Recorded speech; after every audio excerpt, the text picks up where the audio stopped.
Good evening. You're watching the Cheese Room podcast. Thanks for tuning in tonight and not watching Love Island. Maybe you've got an eye on both. This is definitely the budget version of Love Island, if there was such a thing. Well, firstly, I'm joined all the way from Vienna by the Harlow Globetrotter. How are you tonight, HG? Well, based on what we spoke about before the show started, I am fired up. And kettle chips are not very good, but I'm fired up. So I'd love your comments on this if you're watching tonight. Kettle chips, good snack or not? I'm saying yes, but I'm outvoted 3-1 here. So yeah, and lightly salted apparently is for wimps, but what do I know? All the way from Australia, Dave, how are you? It's 6 a.m. there, is it? 6 a.m. Kettle chips, are they the Charlie Kane of the crisp world? And for everyone tonight, Charlie Kane are HG's trigger words. What, Charlie and Kane? Yes. Okay. Charlie's always been a trigger word for me. God, look at there's such pent-up frustration there. And making her Cheese Room debut, all the way from Essex. Shannon's with us. How are you, Shannon? We'll say Essex. Yeah, I'm good, thank you. Happy to be here. Making your debut. How are you feeling about that? Debut. Hopefully it goes as well as Christian Romero's debut will go. Fingers crossed. Yeah, full shutout there, I'm predicting, against Man City. Also, if you're watching live or on catch-up, do drop us a comment. Obviously, not so much if you're on catch-up. Super chats are live. They're the best way to support the podcast, so do throw those in there, and we will get to them during the show. Do let us know your thoughts as we go through. We've got a very full run sheet tonight, as you can appreciate. In the world of Tottenham Hotspur, it's never quiet, is it? So we've got Harry Kane to talk about again, because more stuff has happened today. We've got signings. We've got future signings. We've played a game, and we're not far from the season starting. In fact, tomorrow is the Charity Shield. Unbelievable. I can't believe how quick it's gone. So firstly, let's get straight into it with Mr. Kane. So he's released a statement. I'll just read it out for you in case you haven't seen it word for word. It's almost 10 years since I made my Spurs debut. For every one of those years, you, the fans, have shown me total support and love. Note the word love. That's why it hurts to read some of the comments that have been made this week questioning my professionalism. I assume he means fans, the fans he loves questioning him. Open to interpretation. While I won't go into the specifics of the situation, why? I want to clarify, I would never and have never refused to train. I'll be returning to club tomorrow as planned. So clearly, it's all a misunderstanding. I wouldn't do anything to jeopardize the relationship I have with the fans who've given me so much unwavering support during all my loans and my time with the club. This has always been the case, as it is today. Harry. P.S. Please take me back. I don't want to go anywhere. I know Messi is available on free transfer. And really, honestly, I don't want to play in the reserves for the rest of the season. Please pay me. What do we think, Shannon? I'll go to you first. What do you believe, Mr. Kane? I mean, he's basically saying that the reports are nonsense and that he's been, on holiday, and it was always planned that he was going to come back a bit late to training. Do you believe all of that crap, or what? Absolutely not. I'm not buying it at all. I think if it was nonsense, as the media was saying, he should have come out with this on Monday. I think it's a bad PR exercise from his brother, who is obviously really, really bad at his job. Yeah, I'm not buying it. I think if he turns up and he starts scoring goals, then fair enough. But I'd rather he's sold at this point, if I'm honest. Wow. I just think, is an unhappy Harry Kane good for the rest of the team? Would the rest of the team potentially thrive without Harry Kane and his everything being the Harry Kane show? I just think it would be better if he goes at this point. Dave, you're a man of many direct words normally. Have you lost all your love for Harry, or was it all a misunderstanding? Oh, it's not a misunderstanding. That's a load of old rubbish. But I think the next time I'm late for work, I might draft a statement like that, saying I've always loved this company, and I'll never forget everybody, and I'm really sorry for being late. The dog ate my homework. It's just nonsense, really, isn't it? Look, I've been arguing anyway, for footballing reasons aside, for the last few weeks, that we should sell him anyway, get the cash in and reinvest in the squad. But let's look at the Luka Modric situation almost 10 years ago. Chelsea made a bid for him. He wanted to go. And then Levy put out a very clear statement saying we are not interested in selling Luka Modric. Not heard anything thus far about any statement. We've had a statement from Harry. We haven't had a statement from the club whatsoever. So, the situation's been handled very badly all round. Hi, Bob, by the way. And thanks. I know you love my gorgeous face, really. I feel a bit bedraggled today, to be honest. I've had a full-on day at work. Dave, you're talking about selling our top goal scorer as if it's a good thing. I'm going to come back to you on that in a minute. Sure. HG, your view on this statement first. Oh, it's complete wank. I mean, like I'm sorry. If you're dumb enough to fall for it, then your name is Charlie Kane. I can't imagine that anyone thought this was the best next step available. It's not an apology. It's the idea of like shifting the blame onto the fans somehow. There is. I'm flabbergasted at the stupidity. Basically, I mean that really is it. I can't imagine that anyone thought that this would be a good move. Like, it's that famous quote. I think it's Abraham Lincoln who said, "It's better for people to think you're a fool than to open your mouth and remove all doubt." That's what's happened. That's a great quote. It is a really good quote. I think it's true as well. I think it was Abraham Lincoln. But it's just. I mean, look, Harry, we all know you don't look the smartest, right? To put that nicely, we know that. But we didn't care because you're great at football, and we all know that too. You are fantastically good at football, the best striker we've had in 50 years. But this is just, I mean, if I said it was amateur hour, I feel like I'm being harsh on amateurs because I genuinely think that the four of us sitting here would have done a better job in trying to extricate yourself from this deal. Nothing's changed. The fans aren't to blame. The comments about your unprofessionalism are bang on because for whatever reason you feel that you're able to come back a week later than everyone else. I don't really understand why you think you're somehow special in that way because I doubt the club see that you are. It's so shoddy. And I mean, weirdly enough, it reflects it badly on Kane. I mean, not just badly, it's terrible.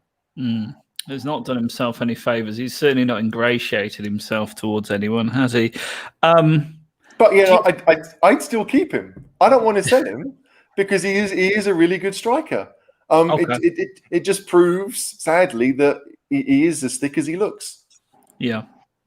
Shannon, do you think we play him against City? Do you think he stays from this point? I mean, I'm assuming you think he's not going to be sold now, or do you think he might be sold now? I don't think he'll be sold, but I don't think he'll play against City. I think Nuno's got to prove a point here. He can't just waltz back to pre-season training when he wants and think he's going to be the first name on the team sheet. It don't work like that. I think, to be honest, I don't see him starting against, is it Wolves we've got after as well? Yeah. I think he's got to prove a point here, whether we start with, obviously, Son, Lucas, Bergwijn, Mora, been the attacking four for most of pre-season. I just think they're scoring goals. I know it's a different level again in the Premier League, but I don't see how he can just walk his way back into the team after what he's done. Dave, you agree with that? Or, assuming we don't sell him, which I'll discuss that further down the line. Yeah, but do you think he walks back into the team for City? Or no, he won't walk back in. I think it's kind of timed in a way that he's not around to play in the City game, either for City or for Tottenham. I think that's always been the plan. When's the first England international? Because I think it's the 2nd of September. Okay, so what would be quite amusing if we kept him? We didn't play him at all up until the England international, and Southgate can't pick a player who's not played for his club. That would be quite amusing. Look, I think it's an inevitability. I still think there's a chance he'll get sold after the City game before the transfer deadline. But Levy and his ego, we're now in entrenched positions. I think my gut tells me that Levy won't sell him now. You know, Pep's been fluttering his eyelashes at Kane in the press conference, which is a disgrace. Yeah. So I think it boils down to it. We won't sell him now because of Levy's ego, and I'm still not convinced that's the right decision.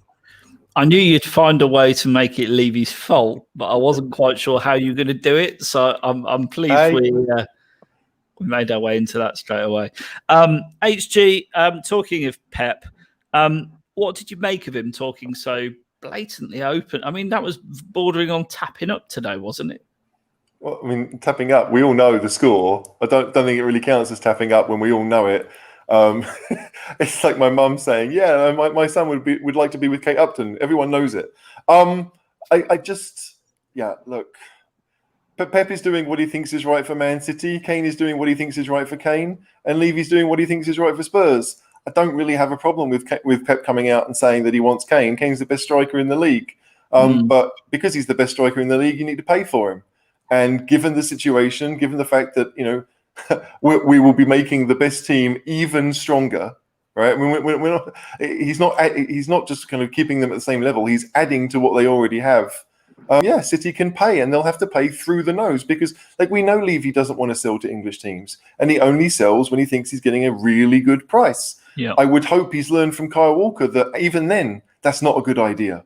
Because if you want to win trophies, you can't make your rivals, the teams that want the same things you do, you can't make them stronger. No money replaces that unless they've got a short-term contract, which Kane doesn't have. So to me, it's quite straightforward. Like if City want him, they have to pay through the nose, just like they did to sign Jack Grealish. Because no one here really thinks he's worth 100 million. Let's be honest. But that was the price they had to pay, and they paid it. So great. On that point, Shannon, do you think that City have inadvertently priced themselves out of Kane by signing Grealish for 100 million? Because in effect, they've set a tariff, haven't they? We've seen Ben White move for 50 million, Grealish move for 100 million. And as I dropped on Twitter the other day, Jack Grealish has got 31 combined goals and assists in 4 Premier League seasons. Harry Kane's got 200. And he's only 2 years. I didn't realise this. Grealish is 26, or he's just about to turn 26. So he's not actually that much younger than Harry Kane.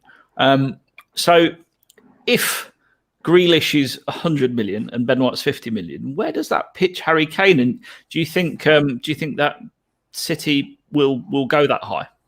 I think you could easily double Grealish, what they paid for Grealish for Harry Kane. Harry Kane just gives you, as brilliant as Grealish is, at sort of winning fouls and troubling defenders, Harry Kane just gives you so much more because he does all that and scores goals and assists goals. He's ridiculous. I just think and Chelsea with Romelu Lukaku as well. If they're going to go in at 120 million for Lukaku, Kane is he's the England captain. He is definitely worth it. I'd say 200 million. If they've done 100 million for Jack Grealish, I mean, Levy would.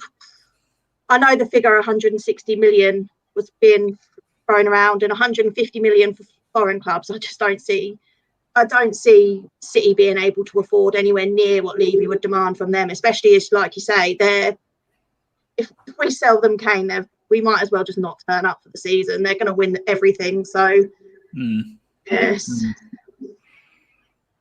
Okay. HG. What's your best gentleman's agreement? Have you ever made one? No, because I'm not dumb enough to do it. Like a gentleman's agreement. What are we, 6? I'm going to spit and shake on it? Come on now. Look, I've never been involved in any kind of deal with any real money. Certainly not the multi-millions that the Canes have been involved in. But it's just amateur hour. You have to know that the people that are dealing with that kind of money are ones that are very serious about keeping it. And almost like winning the deal is more important than the money itself. They have to get one over on their friends, on the people that are in their sphere. Gentleman's agreement. I mean, it's basically code for I'm a child. Sorry, I don't think I've ever had a gentleman's agreement. I've thought about it. I really have, but why? When would I ever needed to do a gentleman's agreement? If I want something, I pay for it. That's it. Done. I don't need to be like, oh yeah, I'll pay you later, mate. Don't worry. No, you pay now if you want it. Simple. You drive such a hard bargain, HG. There's No, 100 people. I don't need to negotiate. If I like it's weird. Like when I moved into where I live, right? They have this weird system here in Austria where you buy the kitchen of what's in the house. Like, if the people moving in don't buy it, then you have to take the kitchen with you, which makes no sense because it fits the room, right? So they came in and said, we want this much, and I was like, yeah, fair enough. I need a kitchen. Done. Like I could have maybe knocked them down, but it was a fair price to me, so I didn't really care. It's not, to me, it wasn't about winning the deal. It was about just doing something that made sense for me and my family, which is what I did. You didn't say I'll keep it for a year, trial it, and then if I like it, I'll pay it next year. Honest. Yeah, I did actually pay it in 2 installments. So if it had fallen apart, then fair enough. But no, gentleman's agreement. It's just so, it is childish. I'm sorry. Okay. There's 100 odd people watching. Please do like, and if you're not already, subscribe. Dave, come on then. You get your case there for the prosecution. Firstly, what's your gentleman's agreement? I'd love to know that. But secondly, you can have a little rant about selling him if you like. Well, I mean, I just want to note that on this stream over the last couple of weeks, we've had Lamella Mind, my attempt at poetry last week, and so far we've covered kettle chips and buying and selling of kitchens in Austria. So where we will go to next week, who knows? Does the kitchen have an exit clause? I'd like to know. Out the window. Out the window. Right, there you go. Look, I think for footballing reasons, he's 28. His injury record is getting worse. I think, given he's played late into a tournament this summer just gone, his pre-season prep has consisted of sipping pina coladas in Bermuda. I think we have to pull the plaster off at some point. The summer of '92, Gaza left, Gary Lineker left. We have got to. We're going to have to get the money for him and reinvest. The thing I'm a bit worried about is we spent 43 million quid on Romero. Golini's a loan fee. Brian Hill, 21 million. Are we spending the Kane money and none of us realise it? No, we're not, Dave. There you go. Well, done. No, but nothing surprises me with our owners. And as you said, Levy does best what's for Tottenham. No, Levy does what's best for Enoch. That's a different thing. So I just think, if I'd have got Danny Ings in, I think we'll talk about him in a bit. Yeah, we're going to talk. You're going off on a slight tangent, Dave. No. So look, in my opinion, for a footballing reason, I think we should sell him. But we should have done it before. We're now going to be scrambling around. I don't think we'll sell him now. I don't think we ever were. Surely you can see that, can't you? No, I don't think we ever were. But I was arguing at the beginning of the summer, the European summer, that we should seriously think about selling him and reinvesting in the squad. But we're not going to do that now because of the ego thing and the entrenched positions. But also, if we sell him now, we're going to be running around for 2-3 weeks getting replacement in, and everyone's going to up their prices because they know we've got the money. Well, ultimately, he's still there. He's made his peace with Tottenham, it appears, or tried to attempt to make his peace with the fans. So we'll see what happens from here. Harry Kane, I don't think anyone has forgiven you so far. But it will be interesting to see what happens. Bob Spurt, if HG started to miraculously date Kate Upton, would he accept 150 million for her? From who are you offering, Bob? No, you don't pay for women, Bob. I mean, I don't. You might. I don't know. But yeah, no. Oh dear. Love you, Bob. Love you, Bob. Oh dear. Okay, let's move on and talk about something more exciting, if we may. So Romero has signed this evening for Tottenham. The reveal videos, as you know, we've been banging on about this, and to be honest, you'll notice if you're an avid cheese head, you'll notice that tonight's cover features Tomiyasu rather than Romero. It's purely because I'm sick of putting Romero on the cover. Like, the second I put Tomiyasu on the cover and start talking about transfer rumors, he signed, so it worked. Really happy. Romero looks like a fantastic signing on paper. He was in the MVP last year, wasn't he, HG? And the defender of the Serie A, defender of the year. In a country that celebrates defending, that's got to be pretty good, hasn't it?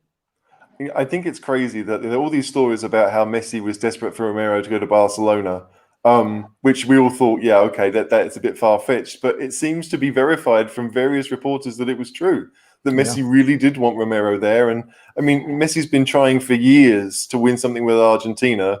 Romero shows up, and Juan Foyt, but Romero shows up, and they managed to do it. So, yeah, I think we can only be hopeful. I mean, I know we have to lower our expectations because we're Spurs fans, and that's what we've learned to do, and rightly so. But yeah, Romero, he does look the business. If you'd have said to me, we've signed the best defender in any of the top 5 leagues, you'd be happy with it. I mean, who would that be in the Premier League? You're signing the Player of the Year or the best defender of the year?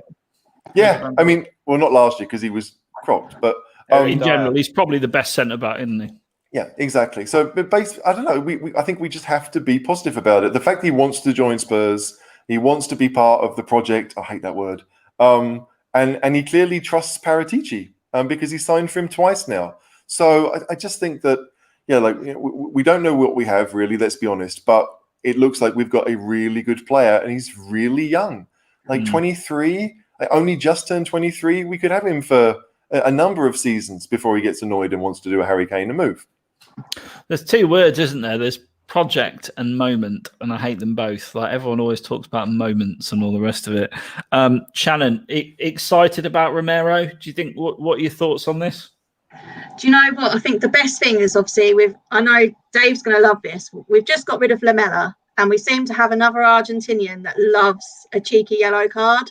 He averages a yellow card every other game, so that's going to be interesting. I think he's going to give us that bit of shithousery that we all love so much, but hopefully actually be good at football, which is an added bonus. So, yeah, I'm looking forward to it. Obviously, my only concern is if he's got Dyer or Sanchez next to him, sort of defeats the object of having someone decent when you're just going to put someone that's really bad next to him. So, fingers crossed we get someone that's, well, anyone will be an improvement. If we get another centre back, then I'll be happy with that. So, yeah. Well, we made another centre back signing today, didn't we? Michael Dawson is back at the club as an ambassador, so maybe he could pull a shit on. Dave, Romero. I mean, you are not the most excitable person. It's fair to say. Surely this must have tickled your balls a bit today.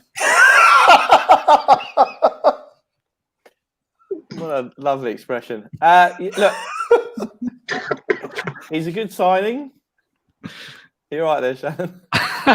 Sorry, Shannon. Look, he's a good signing. This is a Paratici signature signing. This is a signing for the here and now.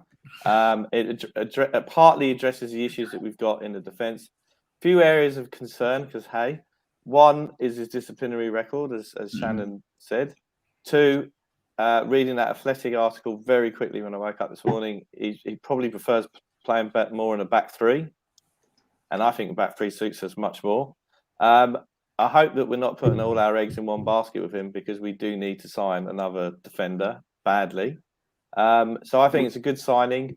I'd like Tanganga to stay. I think we've agreed there's an agreement for a loan deal to Galatasaray. I'd like him to stay. I think he shows potential.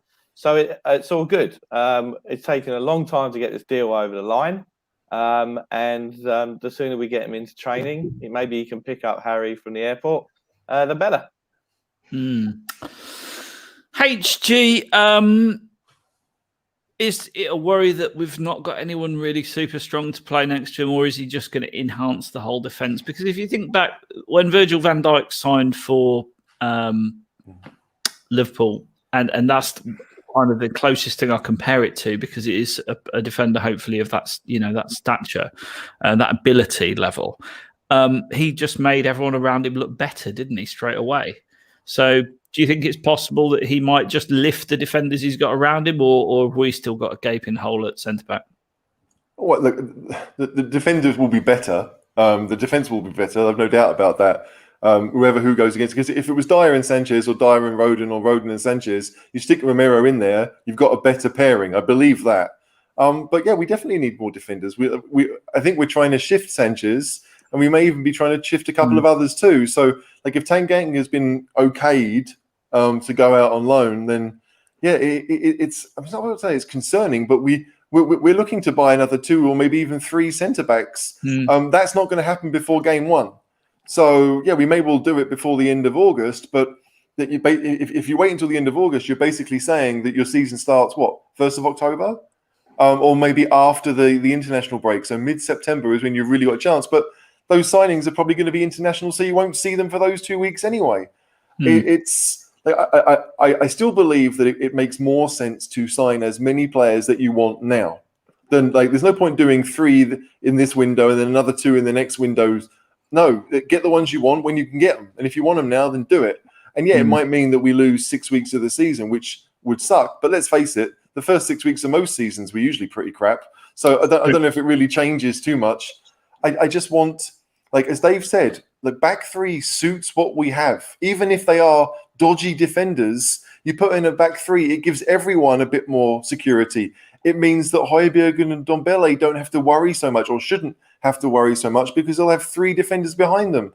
To me, it is the obvious move, and I can hope that the only reason we haven't seen it so far in pre-season is because we just haven't had the numbers. It would have been Dyer and CCV and Tanganga, basically for all 3 games. Rodon's not been back, Sanchez hasn't been back. We hadn't signed Romero yet. So I just think that I am still hopeful that by the end of August, not only will we have 4 or 5 new signings in addition to what we've already got, but we've actually we've got a better squad that can then work and grow together.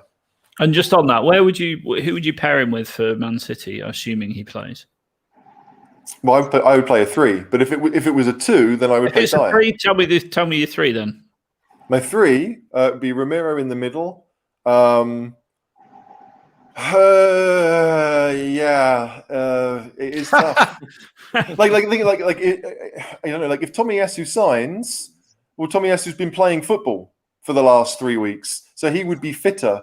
So yeah, if you could have Tomiyasu, Romero, and Dyer, I'd be all right with that, frankly, because most of the game we will be defending, and Dyer is better. If he only has one job, which is to stand on the 18-yard box and head things clear. If you ask him to do a bit more than that, he gets a bit confused. So that would be the 3. If Tomiyasu signs, I'd probably go Tomiyasu on the right, with Romero in the middle and Dyer on the left. No place for Rodon, no? No, I mean, Rodon to me, he's not a great passer. Yeah, he's a big unit and he's fast, but I don't know. Tomiyasu to me would seem a better signing for the right hand side. He could play on the left, but I just think that Dyer's got more experience, and you might need that.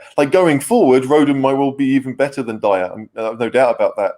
But if you're playing 2 newbies in their full debut, you will need to have someone with a bit of experience, and that probably means Dyer, or it probably means Davies even. But I don't think it means Rodon. Okay. Shannon, Dyer's not been linked with a move out of the club yet, really, which is a crying shame as far as I'm concerned. He's almost up there in Wink's mythology as far as I'm concerned. But do you see him starting? What would your back 3 or back 4 be? I think Dyer will start. And I don't think he'll ever be sold, since he said he wants his ashes scattered in the stadium. I think that's a horrendous thought in itself. But That'll just bring us bad luck for years to come, won't it?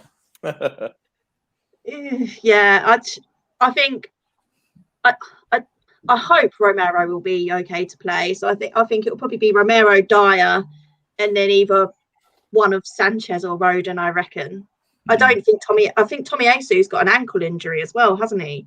But I don't know if he's fully fit and if he'd be able to play. So we could even put Dyer on the right potentially and have Davies on the left. I don't know what would be more better, to be honest. Am I right in saying, Dave, we haven't got anyone that really specialises as a left centre back? Only Rodon. I'd stick Davies in. I'd put Davies. My back 3 would be Davies, Tanganga, and Romero. Tanganga? Yeah. Where did that come from? He's looked ropey in pre-season. He's not had a good game since his debut. Why Tanganga? Because he's not Sanchez and he's not Dyer. So therefore, or Rodon. It's as simple as that. I'd have a back 3. I mean, Tomiyasu, we haven't signed him yet. He's injured. I think it's asking a bit much for him for him and Romero to play together and haven't been at the club for a week. So I would have Romero, I'd have Davis on the left, I'd have Tanganga, or I'd have Rodon. I just don't want Dyer or Sanchez in the team. I mean, the thing is, we know with City that they're going to dominate the ball. They almost certainly will have most of the ball. And we know how they like to create chances, which is making runs. And our central defenders, they like the ball in front of them, and they don't like runners running behind them. They've all made mistakes in that area. So it's not going to be an easy game no matter who we play. In fact, it probably doesn't matter who we play. But I think that if City don't have a striker, because, I mean, Gabriel Jesus is pretty much the only one they have, they won't have signed Kane by then, almost certainly. So, yeah, like you can kind of hope that we just keep them in front of us and then try to hit them on the break. But I think that when it comes to the centre backs, it probably doesn't matter right now because it's Romero plus any two, frankly. Okay, that's interesting. So moving on, talking about Tomiyasu. So obviously, I think 18 million quid is the fee we're looking to sign him for. I've heard Arsenal are sniffing around him now, Shannon. What do you think about that? The Arsenal trying to scupper a deal? I think that was quite a low tier source, weren't it? I mean, I know we're not good, but we're not Arsenal bad, are we? Like, they've not been good for seasons. We're having a bit of a blip. We're going for a rebuild, but you've got to be mental to go there instead of Spurs.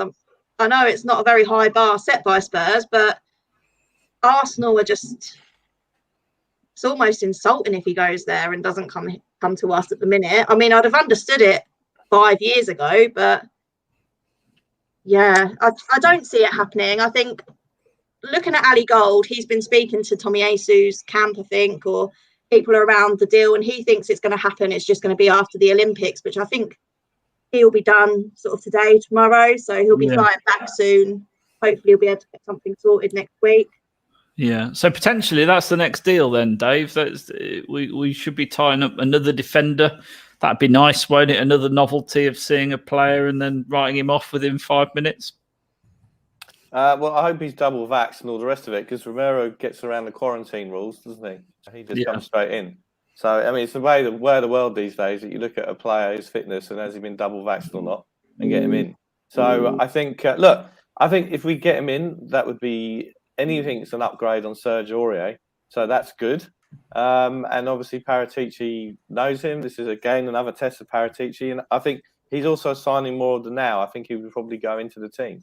So if we get him in, that'd be a good thing. Have you seen him play much, HG? Tomiyasu? Yeah, no, not really. I had heard the name. I'd heard he was highly rated and playing a lot in Italy. And you follow his career. He came over to Europe from Japan, went to Belgian football, got his move to Italy relatively quickly, and he's only been there a couple of years and has done well for himself. So he's clearly highly rated and rising up the ranks. And if it's Spurs or someone else, he's probably due another move. There were rumours that Atalanta wanted him. So obviously, you get the impression that there are teams in Italy that think he's good and he could improve them. So why not Spurs? And we've talked about Levy and the whole idea of getting more marketing from him. Well, I mean, that's also true, but that frankly, that's true of any club. Any club is going to do the same if they buy someone from a market with lots of people there. You buy the latest, greatest Mexican, and it would be the same thing. So look, I do have high hopes. It appears that he wants to come to the Premier League, and if Spurs were there first, he might feel that that he wants to help us out. I don't know. Like there are clearly spaces in our defence for players to come in and play. Because we don't seem to rate any of our centre-backs or right-backs. So it's a pretty good situation for Tomiyasu to come in, play at a massive club, because we are a massive club, and get regular football. So it should be a good move for everyone, really. No, absolutely. Let's hope he signs. Let's hope he signs. And just building on that, where do we need to sign some more players then? So I'm going to go around the room for this one. Where should the next priority be? So imagine you sign Tomiyasu. Imagine very, very clearly that he's a right back. What do we do next? Shannon, let's go to you first. I think we either need a right winger or a proper attacking midfielder. I'd love to see Dele do well this season, but I don't think that's his best position. Moura could do a job, but then if he gets injured I think that's definitely either the right wing or Moura can play on the right. So we either need Moura in the middle or we need someone on the right. I think that's definitely the next. Obviously, there's rumours about Damsgaard, but whether that will come off, I don't know. I think it depends if we sell anybody or make more funds. But I definitely think the right side of the pitch needs to be strengthened. The left side is fine. I think it's the right side we need to focus on. Okay. Dave, what are you saying? I think if we could do a swap deal for a creative midfielder and end on Bele, I wouldn't have a problem with that at all. I think we need something else in the midfield. And I've been thinking about end on Bele this week. If we could get shot of him. You haven't written a poem or anything, no? End on Bele. It scans to a few words. We'll get there. No, I think we need something in the midfield. We need something creative. I don't think we've really replaced Eriksen. So I think we need someone who can unpick the defences. The other thing is we need. I mean, leaving Kane aside, God knows, we need a second striker. We desperately need a proper second striker. So we need to sort that out. I'm a bit mystified by the thing about Paratici only can work on one position at a time in terms of buying players. Has he not heard of delegating? I find that all a bit odd. That the talk in the chat is around. Well, he's done this position. Now he'll move on to the next position, and then he'll do the next position. Can't he do more than one position at once? Just saying. Just saying. I mean, you'd have it covered off, no problem, Dave. I believe his strategy is he's always working on 10 players for one position.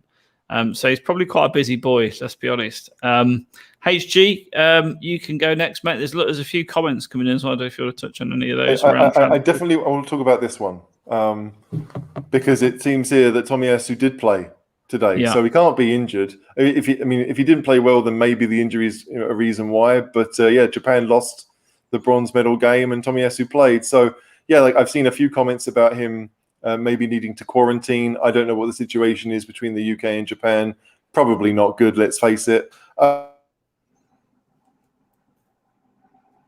Oh, what's happened here? Is he frozen?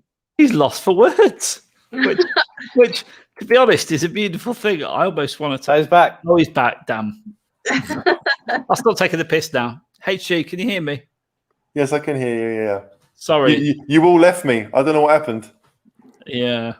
Go on. You were just starting to talk, and you. I was just saying that with Tomiyasu, like the idea is, I don't know what the quarantine rules are between Japan and UK. I suspect it's not good, so he may not be able to actually get out of quarantine that quickly from Japan. So it's a rough one. But if he wants to come to Spurs and we want him, and Paratici has identified him as being someone that can improve the squad, then let's go for it. But the idea that he played this morning for Japan, I mean that shows that he's somewhat fit, if not fully fit, but he's doing a job. And I mean it's an awful thing to say. I don't want a player who just does a job.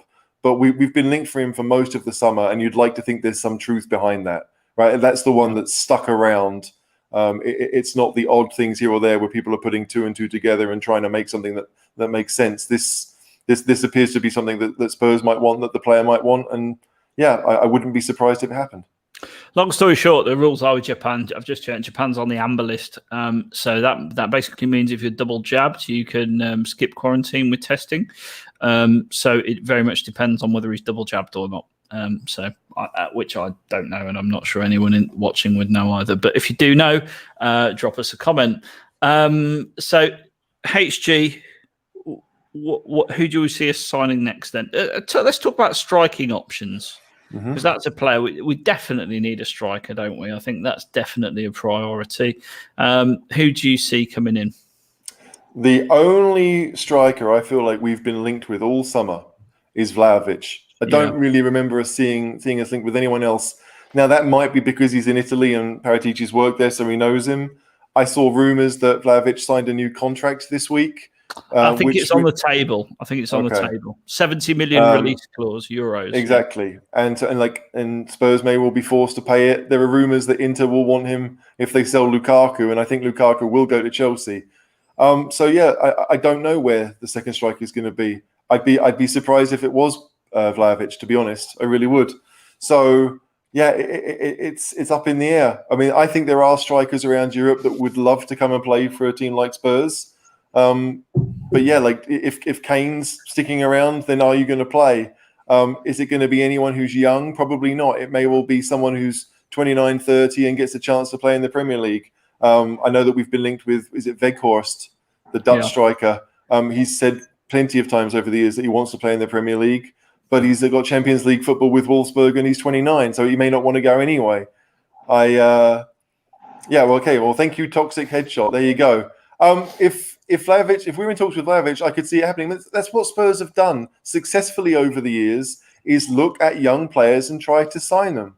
The great team that we had, most of them were bought young and they grew together. When we got out of the rut under Martin Jol, a lot of those players were young English players that grew together. And that seems to be the only way that Spurs are going to compete, because I don't see us, I mean, I say maybe in the future, but it would be weird to see Spurs, picking and choosing one or two players to improve the team.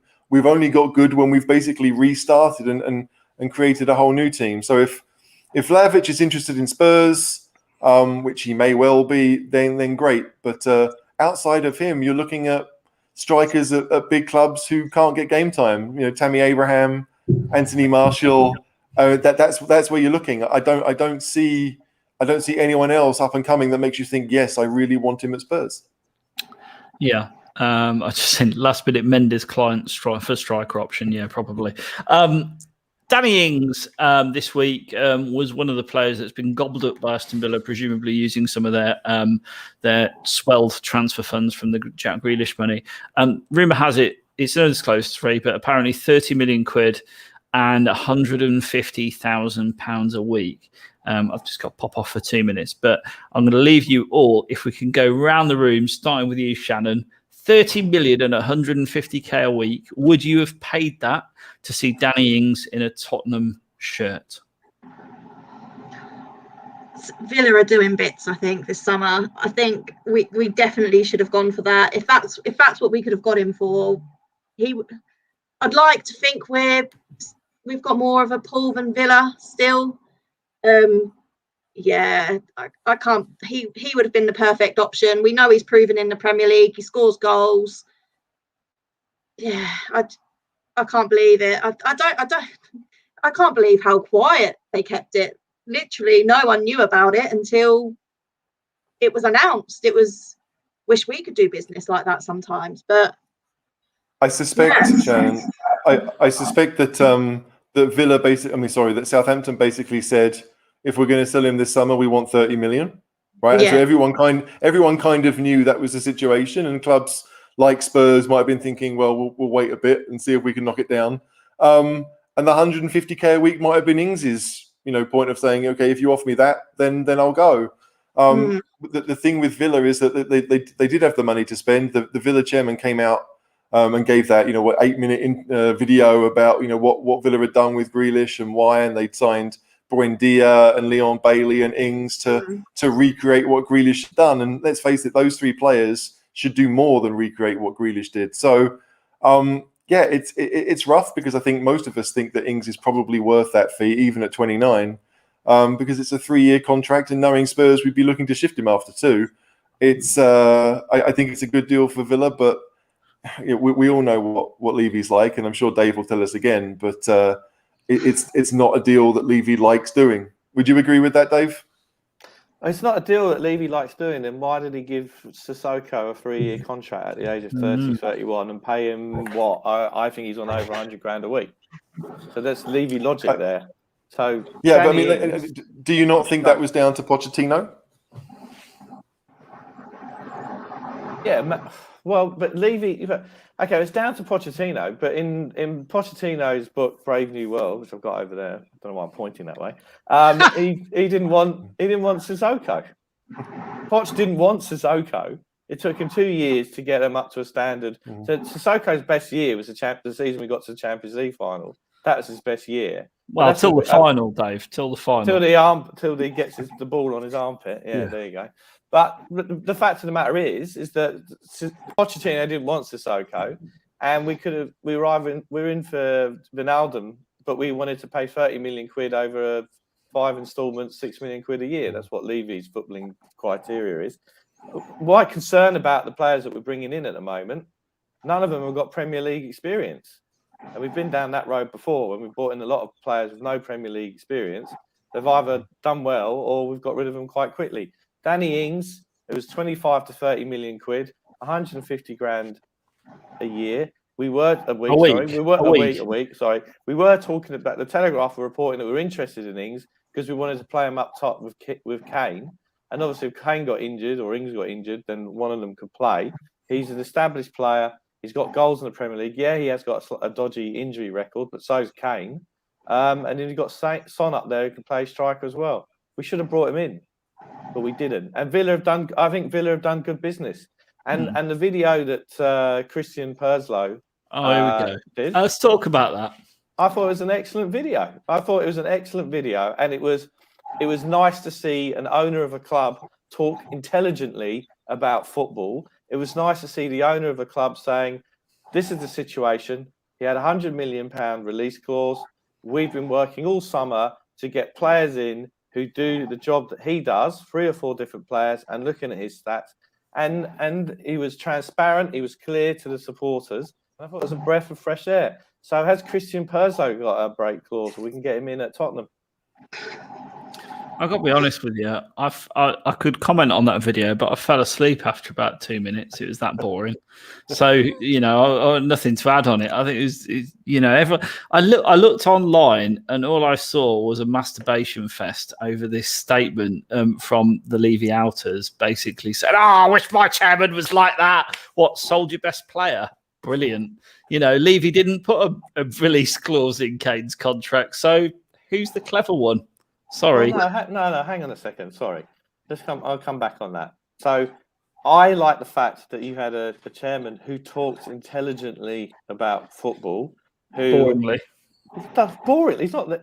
He's the chairman of the club. He's not there to entertain you whilst you're scoffing CEO actually on the couch at night. Well, he's the CEO and the chairman. He's not, as I said, he's not selling tickets at Villa Park to go and see him do a stand-up comedy show, are we? So, he talked intelligently, he was transparent, and you kind of think he knows a little bit about football more than our chairman does. And he's explained the situation, and this is what it is. He got him to sign a new contract, 100 million release clause if a Champions League club comes in, and off we go. It's a shit contract, wasn't it? But hang on. He just flogged their best player for 100 million quid. All right, great. If that's the goal, then he's done a great job. But I don't see how... Just because he put a video out there explaining that he'd done that, I don't think that's something to be celebrated. I really don't. I find it bizarre that people look at that and go, "Oh, what a great guy! What a stand-up guy! He sold the best player for 100 million. He did what he could. And Jack Grealish there going, "Oh, this is my club for life." But as soon as the money's on the table, I'm off. It's just all bollocks. But generally speaking, it is all bollocks. Kane, his childhood club, he wants to leave and go and win trophies. Remember Gareth Bale? He does the heart-shaped thing.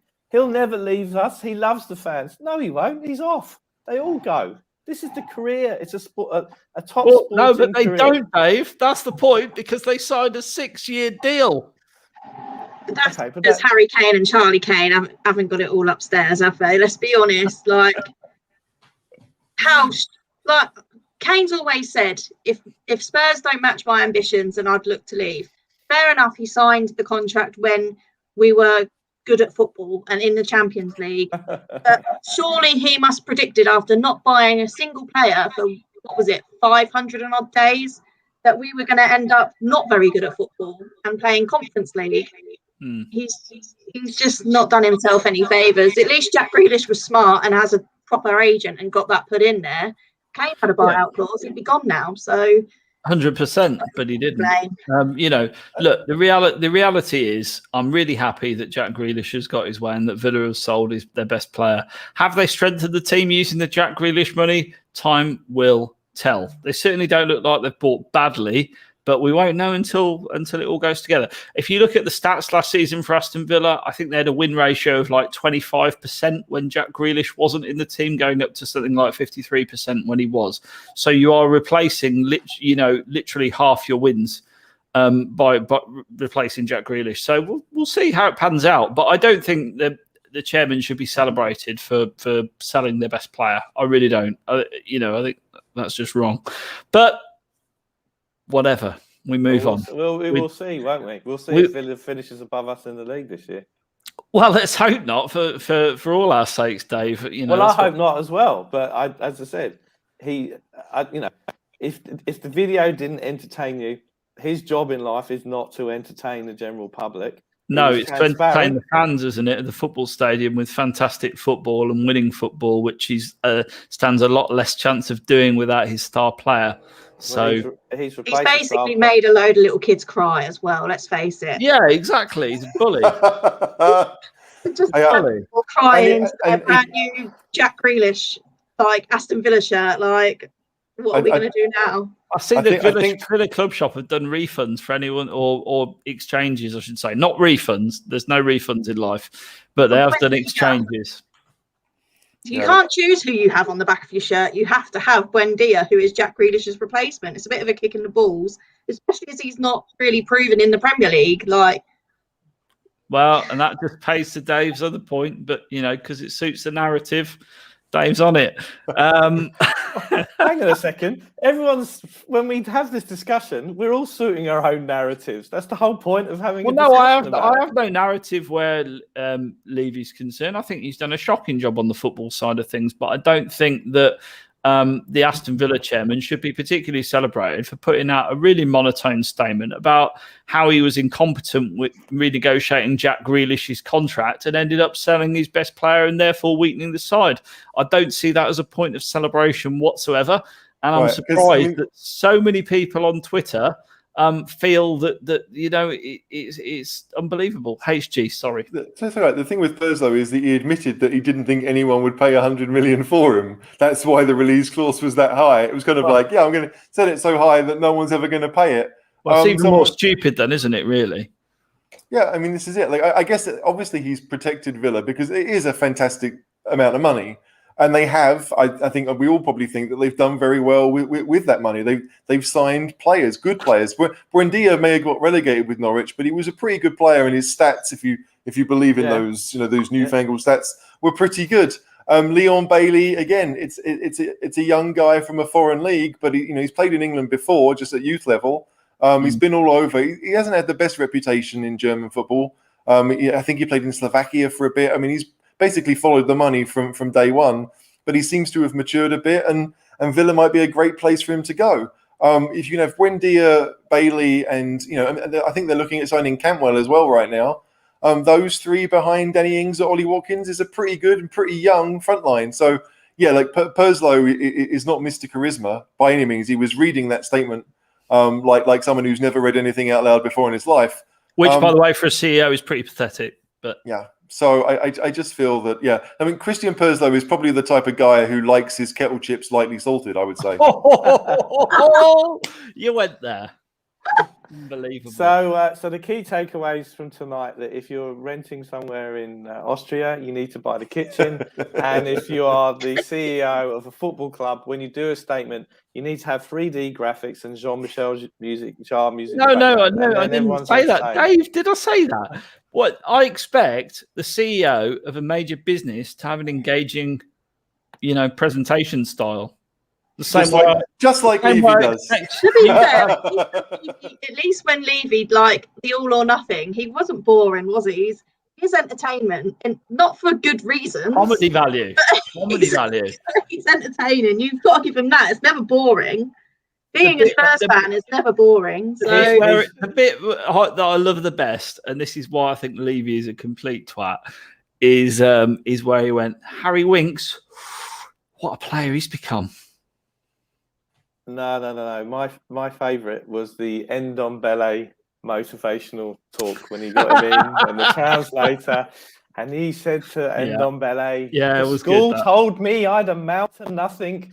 And then I bucked up my ideas. And the next thing I'm doing land management at Cambridge University. Brilliant. It was. I mean, to be clear, that's why Tongi had a renaissance last season. You know, I agree with you, no doubt. Levy did a great job there. I've got to put this one up. To be fair, HG kettle chips are delicious. Trevor, would you have lightly salted kettle chips? What's the point? What's the point? It's like vanilla everything. What is the point? If you're going to have kettle chips, have a funky flavor. Have one you can't get everywhere else. Well, no, kettle chips. I like lightly salted. If you're drinking beer, lightly salted is the thing to go to. You don't have like chili flavored peanuts when you're having beer. No, you have salted peanuts when you're having beer because they complement each other. So basically, the only reason you'd eat something like that is if you were drunk. Is that what you're saying? You don't have to be drunk to drink beer, HG. Yeah, but it helps, doesn't it? Because it gets you drunk, so you drink more of it. No, you don't. You drink. You have a couple of pints, and it's nice. That's all. Yeah. It's nice. Lightly salted. What is the point? There is no point to lightly salted. If I drink 8 pints, then I'm in trouble. You may by the way, salted. as Nick Kirsten has just pointed out, shout out Nick, Padre, vanilla is delicious. You're absolutely right. It is. Lightly salted is the crisp equivalent of driving a Tesla. That's all I'm saying. I don't really understand how you're putting a Tesla and, in effect, vanilla in the same sentence. That's just ridiculous. Lightly salted is like Diet Coke. What's the point? Although the lime and strawberry flavoured Diet Coke is quite nice. Absolutely. I bet Levy likes lightly salted. Well, look, the reality is I couldn't care whether he does or he doesn't. I like it. So fuck off. Right.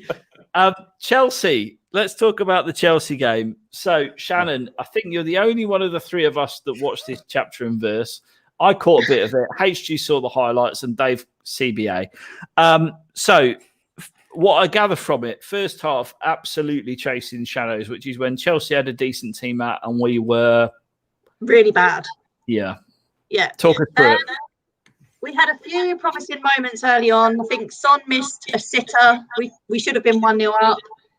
But then after that, we were awful. Obviously, Lucas gave away the ball at the centre of the pitch. Kante got it. Kante ran the show. We were bad until Kante came off, basically. Once they made 7 changes and basically played their reserves, we were okay. We're in the ascendancy. We came back 2-0 down to 2-2. I mean, that's fantastic. Anyone stand out for you that game, Tottenham-wise, and the whole 90 minutes? Galini definitely stood out. I think he was the best player on the pitch. I can definitely see why we've got him in. I think he's got a good chance of challenging Hugo. He was good with the ball at his feet. He was composed under pressure, which I think we can agree that Hugo sometimes isn't. As much as I love him and he's been great for the club, he's been standout for a long, long time. One of the best keepers in the world. I just think sometimes the ball is. We can all remember that Danny Ings goal against Southampton where he had the ball at his feet and Danny Ings literally just took it off him and put it in the back of the net. He didn't worry about that with Galini. Galini was composed. He was vocal. He was leading. And I think that's exactly what we need. If he's going to take over from Hugo, it's definitely good signs. I know it's one game and a friendly, but I think we're probably in safe hands with him. So that's good stuff. Good stuff. Sonny looks sharp. Yeah, I mean, he missed a couple of sitters, but he's not playing where he should be playing because we've got no striker. And that's the thing. He's been up front every single game, hasn't he? I think in pre-season he's not played out on the left once, which kind of tells you how the Man City game's gonna go out. And I suppose the other thing, HG, is that we again played 4 at the back. It does look like we're heading for a 4-3-3, doesn't it? Yeah, and it doesn't make much sense. Like I said earlier in the show that, we've been a bit restricted because people have been coming back from tournaments pretty late. But yeah, like 4-3-3, one of the comments here from Mickey Tao talks about how, Doherty will be useless if we play 4 at the back. I think we all know that's true. And so if you're going to play 4-3-3 with Doherty as right back and Dele as one of those kind of number 8s like Man City do, the kind of box-to-box thing, that's not going to work for either of them.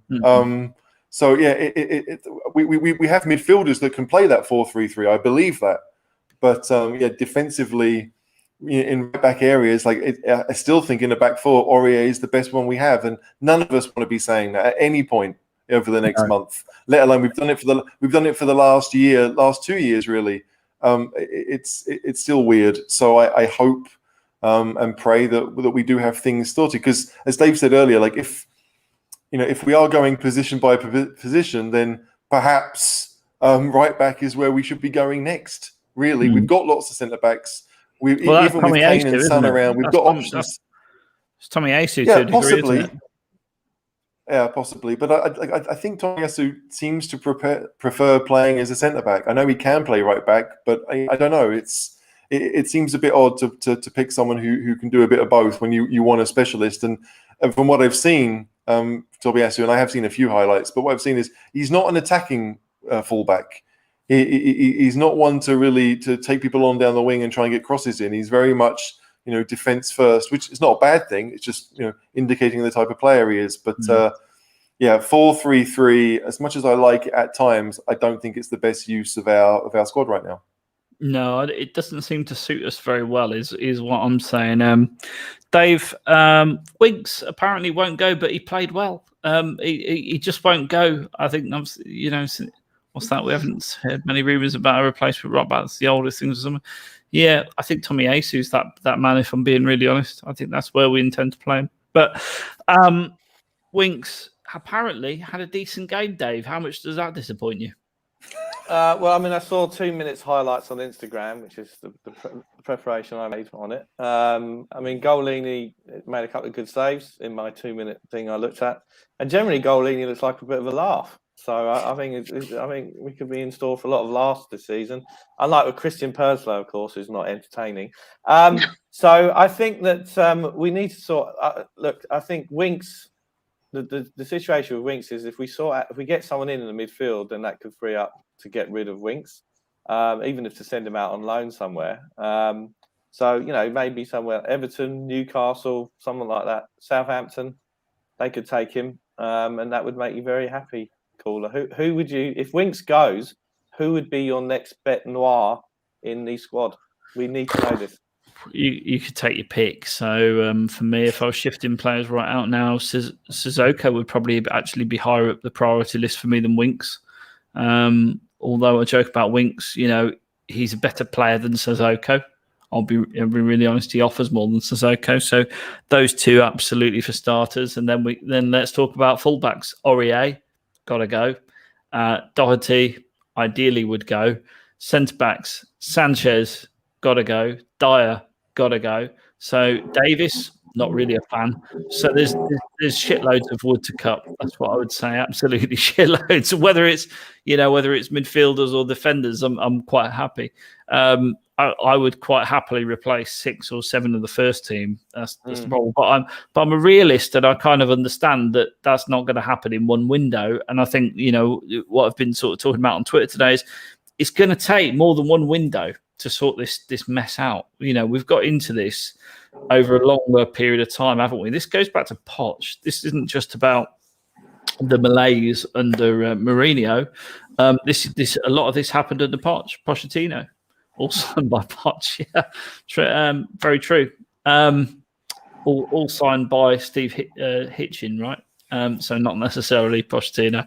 But I think there's certainly 6-7 players who I would happily lose tomorrow, but it's not necessarily feasible to see that. I mean, who's going to pay for Sissoko? I can't see him exiting the club this window. I just can't, because his wages are what? 100 grand a week, 120 grand a week. Who's going to pay 120 grand a week for Sissoko? If we get rid of Sissoko and Aurier, then Ndombele is going to cry. So yeah, I mean, I saw a tweet a few rumours on Twitter that he's already upset because we're looking to sell 2 of his mates. I mean, Ndombele, he's been a massive disappointment, hasn't he? I mean, you can see the ability he's got in the midfield. The only thing I'd say is I go back to a conversation me and you have had many times, HG, and that is absolutely you want to see these players with a manager who's got an attacking strategy. Because if you're asking Ndombele to play defensive midfield, which is basically where he's been asked to play last season, and Giovanni Lo Celso fits into that camp as well, and Højbjerg fits into that camp as well, and Winks fits into that camp as well, and Kane fits into that camp as well. All these players, they're all being asked to, under Mourinho, to track back and work hard. And if you looked at the average player position in the heat maps under Mourinho, it's all, sat on the edge of their own penalty area. So to be fair, and this is where I don't think a lot of people are fair to the likes of Ndombele and Lo Celso specifically, we've got to see them in the attacking third. That's what they were signed to do. That's what they're good at. So how do we know what they're capable of offering? And I've managed to go from who would I get rid of to that in an epic rant. So Shannon, who would be next out the door for you? Sissoko. He should never have been signed in the first place. He's horrible. I mean, he had one good season where I think he was Legends Player of the Season. He scored a goal that season, I think. One or two maybe at a push. He runs up and down, but we don't run when you need him to run. He just runs pointlessly. I mean, towards the end of the season last season, I've lost count of the amount of times I just saw him stand still and didn't do anything, which led to us conceding a goal. France went out of the Euros because they brought Sissoko on to try and see out the game. And I just brought back deja vu of the amount of times we brought on Sissoko to see out a game. And we end up conceding in the last minute. Yeah. Awful. Yeah. But after Sissoko, I think it's got to be Harry Winks and Dyer, hasn't it? I think Harry Winks was okay against Chelsea in the second half. It was a lot better when Højbjerg came off. Obviously, he's been off for 3 weeks, but that probably does coincide with the fact that Kante had also come off. So Winks had a bit more space and was playing basically against Chelsea's B team. So I don't know how much we can read into that, whether Nuno has managed to miraculously bring back Real Madrid Harry Winks, or whether he just weren't playing against top tier opposition. So it's one of them things. It's hard, I think. There's so many players that I think a lot of people are saying give them another season for the reasons that you've mentioned, where we basically had a team of defenders last year under Mourinho, and that's not their strength. I wouldn't say that Harry Winks is very good when asked to purely defend. So he's not very good at anything, really. That's my issue with him. He did up the tempo of the play. I mean, it did get a bit better once he came on, but like I say, Kante came off and a lot of their star players came off. So it's hard to look into that too much. I think Phil Ambrose makes a pretty good point here, and I've seen a few of his comments so far tonight, and a lot of them I've agreed with, but this one is the same. Harry Winks is the type of player he's the metronome. He's the guy that just passes it around. He gets the ball and he moves it to someone else. You don't expect him to do anything fantastic. That was always his game. Let's be honest. But we haven't played that possession football for a number of years, and Winks has struggled. I mean, we got to the Champions League final with Winks and Sissoko in midfield. Neither one of them was defensive. We had to bring Eriksen back a little bit to help them out because as a three, they could just about hack it. But it didn't really suit any of them. And so I just think, look, Winks, if we're not going to be that possession team, then he needs to go. If we are going to be that possession team, it looks like we've got better options anyway. So unless Ndombele is used as bait to get someone else because he may want to go, I think Winks, no matter what, the best he can hope for this season is to be a squad player. And I'm not sure if he really wants to do that. I know Spurs are his club, but how many seasons are you going to be happy playing, starting 15 games a season, 15 to 20 games based on injuries and the like? I think that Winks really probably does need to go away. And look, if you love Spurs that much, then go on loan. Stay a Spurs player. Maybe if you love Spurs that much, let us go. If you love someone, you've got to let them go. But there is that idea that there is that idea with Winks that he does want to be a Spurs player, and that's fine. But look, I don't know. He's not going to play that much. I don't see much chance of him playing the games that he probably wants to do, that he grew up dreaming of doing for Spurs. Yeah, absolutely. I know this is a wind-up. Can you explain what XG is and why it's such a great stat? I'm not even going to rise to that. Brandon. Can you just take some, do us a favour and take some questions, HG, while I pop off for a sec? Yeah. So look, there's been a question going on here about Romero. Apparently, Atalanta have said that he's initially on loan with an option to buy, whereas Spurs have, announced that we've bought him. What do you think about that, Dave? If it's a loan with an option to buy, but obviously we can exercise the option at the price, then that's fine, as long as there's no chance of him being great for us for a year and then he disappears off to another team in a year's time. So that's fine. And all jokes aside, I can't believe he signed a 6-year contract without some break clause in it. All jokes aside, so I think I don't have a problem with that. But just quickly going back to the Deadwood question, what is interesting to me is that even at Toby, age 32, past his peak now, and I compare him to all that list of players of Deadwood, on the face of it, we've sold one of the best players in that position that we've got, and we've kept worse players who are younger in that position now. So it strikes me as even more of an odd decision that we've decided to get rid of him. And it's not as if he's going back to Belgium to be in his hometown, which is what was talked about. And he did ask to leave, I get that. But from a footballing point of view, you look at Toby now, compared to all that list of players we've just gone through, he's better than any of them. Yep. Absolutely. Like there is one Toby story that I don't know if it made the news in England, but Toby is at pre-season with his new club, and he's actually just outside Vienna, staying at one of the hotels here. And I went out there yesterday to see if I could see anything, and it's all kind of weird. But it's just weird because like this hotel's basically next to like the lakeside of Vienna, the shopping center. I mean, not an actual lake. And it's not a nice area, and he's training at some village club. I mean, like it's a one-pitch deal, and it turns out that they've come here to play 3 friendlies over a 2-week trip. Well, one of those friendlies was a team from Mödling, which is just south of Vienna, but they booked the wrong side. So they thought they were going to be playing the team that's in the Austrian Bundesliga called Admira, but they were actually playing someone from the 8th division of Austrian football. And they cancelled it when they found out. So look, we don't, or when they realised probably, we don't know if that's the reason why they cancelled, but people have speculated that that's the reason, that they thought they'd booked someone else. So yeah, that's kind of the level that Toby's at. He obviously went for money. I wish that wasn't the case, but he's always been financially motivated. I think that's clear when you look at his career. And so, but he was better than all of the other defenders that we had. And like, even if we'd bought 2 new ones to be the partnership going forward, I would have wanted Toby around this season. It's crazy to think that he's not, but we've got. I do think we've got other options for sure. Yeah, and then particularly at the back, we're playing a back 3 or back 2 or whatever. But you've got Toby, who would have been helping Romero settle into the Premier League, positioning, telling where to go. So we know from Project Restart that he was basically telling Sanchez where to go every minute of the game. So I think that for those reasons, I would have stayed him. But look, if Wink stays for another season, it'd still be a good laugh to hear Caller talk about him every week. There is something else here that I read in one of the comments.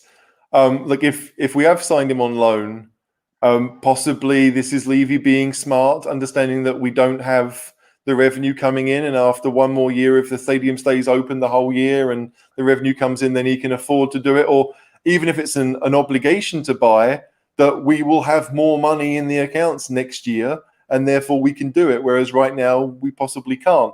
I suspect that since we had those, comings and goings between the 2 clubs about how much he was going to cost, the idea that Levy was like, look, we can't afford to do it now, but we want him now.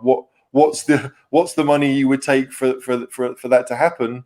And Atalanta just kept on upping the price because it made sense for them to do so. But it does appear that if we are short of money, and there are various opinions as to whether we actually are, but if we are short of money, then maybe deferring payments and is the No, right no, way no, for Spurs to go right now. no. We're not short of money. Let's be clear on that. We are absolutely not. You look at the cash in the bank and the latest financial accounts, it's over 200 million quid.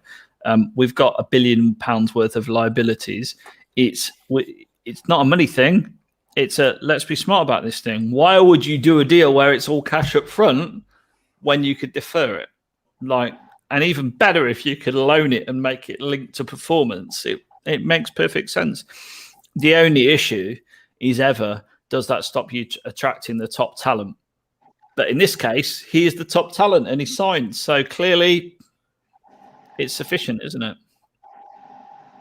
Yeah, I think so. Yeah. I've just been and got another beer while I was at it. Wait, hang on a second. I thought it was because your daughter was, waking up in the middle of the night, and you went off to get pissed. Thanks. No, I didn't go off to get pissed. I just went to get a beer. There's a difference. And it's crisps. Not where you're concerned, Owen. For HG, it's Wiener Lager, which is apparently Austrian. Okay, very good. So I'm thinking of you all the time. Let's take some more questions. I don't know what you've taken, so if you want to scroll through and have a look, that'd be sure. Let's have a look. We've got lots about Kane still. Here's one that's a bit maybe left field. This is the young Estonian defender who's played a number of games in pre-season so far. I think he's 17, 18 maybe. Yeah. If they rate him, which you get the impression they do, then maybe that's the reason that someone like Jaffic can go out on loan. We don't know anything about this guy really, apart from what we've seen in pre-season. But if he's around the first team squad, then I'm sure he will play Conference League matches. I think that when it comes to Spurs this year, especially, granted, we have to qualify, but let's assume we get past the Portuguese side that we're probably going to play. We're going to have 6 group games. The squad players, the people that aren't starting at the weekend, should be good enough to play those games. And so if Potosky it says Potosky here, I'm not sure if that's actually is Pascozzi or something. Yeah, if it is if he can come in and play minutes, then great. It's good for him, and that's what we want to see. Like, Spurs need to get younger. We do need to build the next great team, or at least try to. So yeah, why not?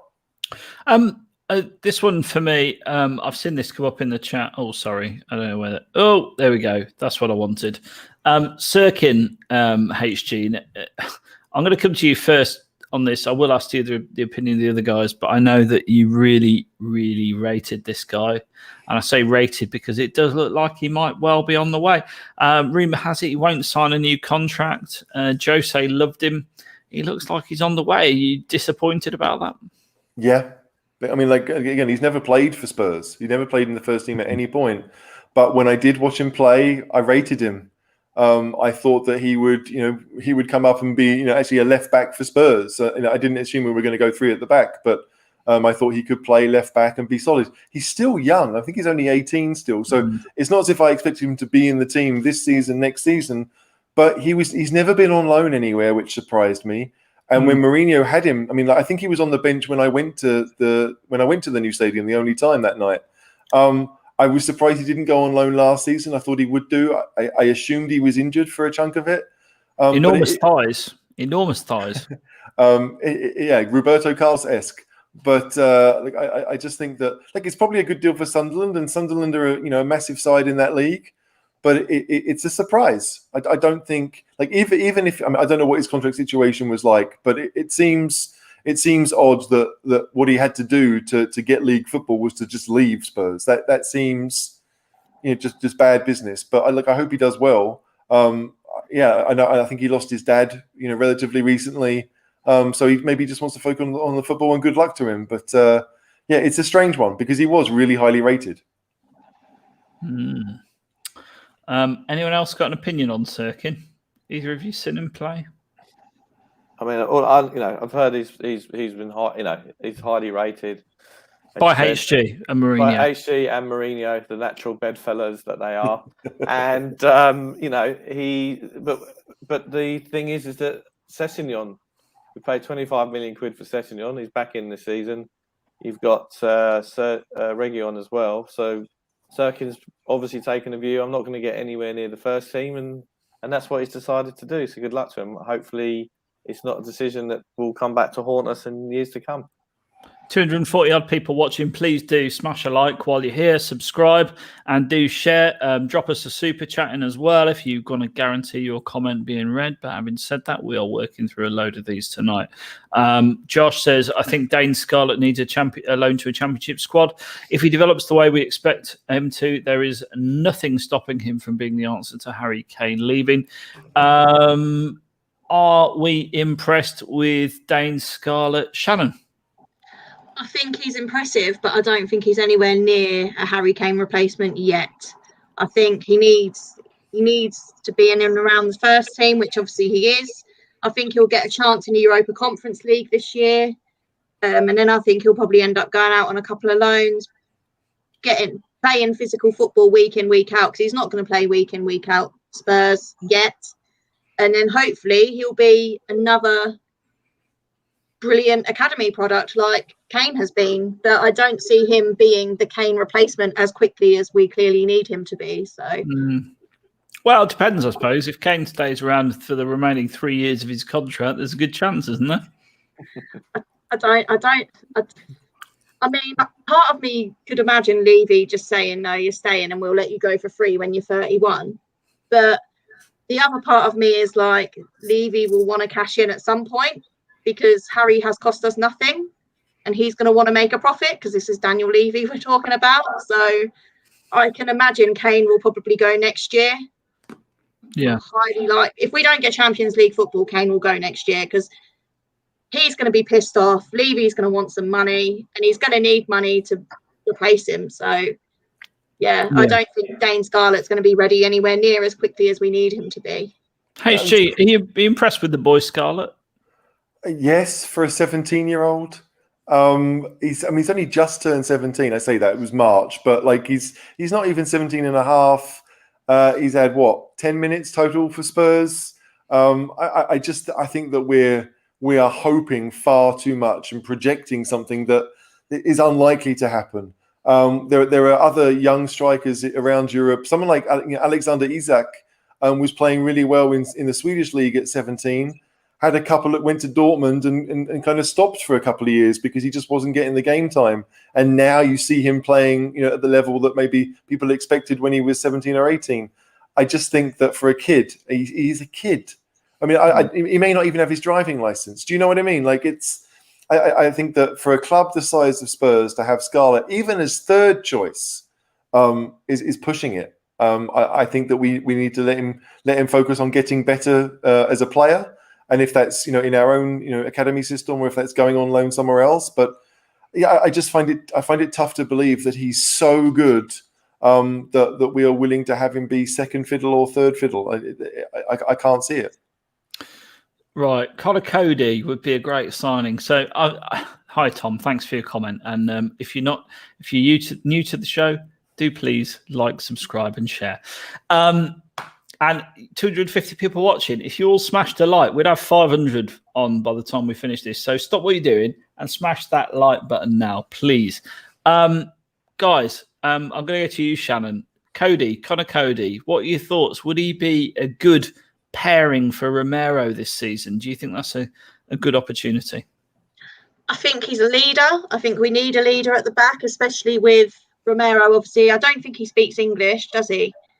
Probably looking at not, the interview that they did, the video they put on Twitter, he wasn't speaking English, so he's going to need someone there to obviously support him. The only thing that, obviously, if we're going to play with a back three, I think they both play in the same position. If that's correct. HG probably knows more. I don't watch Wolves too much, but I'm sure that Connor Cody does play in the centre of a three. Yeah. Which is obviously where Romero would play. I don't think you'd be able to play the pair of them in a back four, because they're both too used to playing in a back three. I just don't see it being a very good pairing. I think if we're going to go for someone to partner Romero, we need someone that knows how to play in a back four, which Connor Cody does not. He is awful in a back four. So, yeah. Well, Connor Cody was a midfielder, little known fact, before he was chucked into a back three by Nuno. So his original trade is midfield. He's a good passer of the ball. That's absolutely fair to say. But you're absolutely right, Shannon. He's terrible in a back four. So, Dave, what are your thoughts on Connor Cody? Would you take him? I don't know if he was a reasonable sum of money. Would you want to see him at Spurs? I think he's got 4 years left on his contract. So it's going to that's why I say if he was a reasonable sum of money. Yeah, but I think he's got 4 years left on his contract. He's very much regarded as a linchpin of that team at Wolves. Yeah. And I'd be very surprised if they want to get rid of it. If they sell him, if they are going to sell him, they're going to sell him at a premium. And if they are going to sell him at a premium to us, that means that is that going to be offset by 2/3 of that fee being for the Sanchez money, or we're spending the Kane money. So I just think, seriously, we go out and spend a lot of money on Cody with 4 years left on his contract, and we can't get rid of anyone else. Yeah. Honestly, it leads me to think we're preparing to sell Kane. So I can't see the Cody deal happening. Dave, we're not selling Kane. What is it with you? You're so sceptical. It hurts. It hurts me to hear it. I feel for you that you're that sceptical. We're not going to sell Kane. Can you imagine what Dave would be like if Kane gets injured at some point this season severely? Like I told you. No. You'd be upset, but you're the only one that seems to be concerned that this is going to happen. The rest of us just think that injuries happen, right? And sometimes it's based on many things, but I don't think that the amount of football he's played would. And personally, I don't see that. But you always bring up the fact that you think that it's highly likely that Kane will get injured this year. So I would expect you, if that did happen, to be like, yeah, I'm sad, but I saw it coming. I mean, that's what I would expect. Kane gets injured every year, though, doesn't he? And we tend to play better as a team when Kane is injured. I mean, look at the Champions League. When we got to the final, Kane weren't playing. Yeah, but when we got to the Champions League final, we had a coach. We had Poch, who at times could be more adaptable to bringing out. He had Mora, he had Son running into positions, interchaining Dele up there, and he that worked. But Mourinho bet his whole house on Kane being the striker and also the chief provider. And then when Kane got injured, and the centre back, and the centre back and the goalie. And then when Kane got injured, Mourinho was talking about we're all in mourning here and this, that, and the other, right? And that's very inspirational. So it's different. Under Poch, yes, we were adaptable to do that. But under Mourinho, no, we're not. And who knows with Nuno. So, no, I'm not going to dance in the streets of Wollstonecraft, Sydney, across the bridge if Kane gets injured. But would you jump in the harbour like Aaron Jolly style? I jumped in the harbour from the Premier League. But, the reality is that we're finding ourselves betting our house on Kane staying fit for the whole season. And I don't think that's sustainable. No, I would agree with that. Like, we need a second striker. That's it. Like, I mean, the thing is, like, we need two strikers every season. That's it. Yes. Right? If Kane is here, then we need one more. If he's not here, we need two. I think we all think that. So, yeah, I'd agree, yeah. And the point on Scarlett is just what I want to see in this Conference League is that for at least the away fixtures we have to play, we genuinely take a young team to go and play that. I don't want to be seeing Son playing in those away fixtures and travelling. The Premier League's a priority. Getting top four is a priority. I don't want, we've got to have a young team that's out there. So maybe Scarlett stays until January, so he gets his practice in that Conference League and send him out on loan. Everyone's talking about Scarlett now. 2 years ago, everyone was talking about Troy Parrott. So it's always this psychological thing of the next big thing. So we'll wait and see what happens. Yeah, he looks promising at a young age, but he's got a long way to go. Yeah, and this is it. You can look at maybe 4 or 5 of Tottenham's best players, and that's Kane, and that's Son, and that's Højbjerg, and we're struggling after that, aren't we? Really, like Lo Celso possibly. I don't know, but the ones that really are the best players at Spurs, like Hugo, they should not be travelling. I would agree completely. Yeah. Everyone else go, but the best ones need to be saved for the weekends. I'd agree. Okay. Would love to see us go for Adama Traore. His football style could really get the crowd off their feet. I'm going to get around the room on this one. So there's a lot of split opinion on this one from people I've spoken to. But the majority would say that Traore is probably not for them. Shannon, is Traore for you? He's got And no end product. forget the baby oil in the arms. He's Just like a shiny Eric Lamela without the entertainment. What does he do? He just runs. That's exactly what Eric Lamela used to do, and everyone used to slate him for it. I don't understand what this obsession with Traore is. He doesn't score. He's just a shiny big man that runs around. Like, he doesn't get injured as much as Lamela, I guess, but other than that, he's just a different version of him. Why would we sell Lamela, who at least gives us some sort of entertainment, and get Traore, who's probably I don't know. He's in the same bracket for me as Lamela. I just don't see why we would do it. I mean, you've just compared someone to Lamela, so I'm going to go definitely to HG now. HG, is that a fair comparison? Eric who? who is this person? Ericsson? Eric Dyer? Lamela. Yeah, the apple. Eric the rotten apple. Look, just answer the question, HG, without going over old time's sake. Look, Traore. Look, yeah, when he's good, he's very, very good, and the rest of the time, I'm awake. That's him. I agree fully with Shannon. Like, on his day, he's a really good player, but that day is usually against Tottenham rather than for Tottenham. So it would be, for the money that they would probably want, no. Absolutely no. There are far better options. 35 mil is what they want. 35 mil for Traore. Yeah, 3.5 mil, maybe. Dave-o? Is he an upgrade on Bergwijn, Mora, or Delhi? I'm not too sure. His goals and assists record is not that impressive. Would we be getting another Raw Fox, Jose Dominguez, Andy Raw Simpson? Fox? Christ, you're showing your age there, man. I'm always showing my age. So I'd politely decline us getting him in. But what about all that baby oil in the arms? Surely that excites you somewhat. The sight of baby oil on a man's arms does not excite me. I can confirm to you. Okay. Lots of people saying they're with you on it as well. I had another one. It's a good one. It's genuinely crap. I don't know if you put it up, but Govan earlier. How did I miss this? We've had a super chat. Exactly.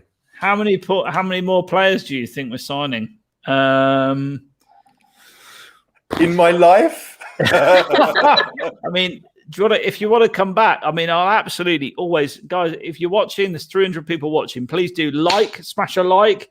We will absolutely always read out super chats or super stickers. So please do send one if you want your comment definitely read or you want to make a statement. What I would say is, Govind, please do come back and we will read it out 100% guaranteed. Your question a little bit more detailed. So in this transfer window, I'm assuming you're saying how many more players do you think we're signing? So I'm going to stick that to Dave first. We need to sign a striker. That's one. I think that's one. If we can in Tomiyasu, that's two. And then I think maybe a midfield player, three. Good stuff. 3 players. Any advance on 3 from either of you? HG. 5.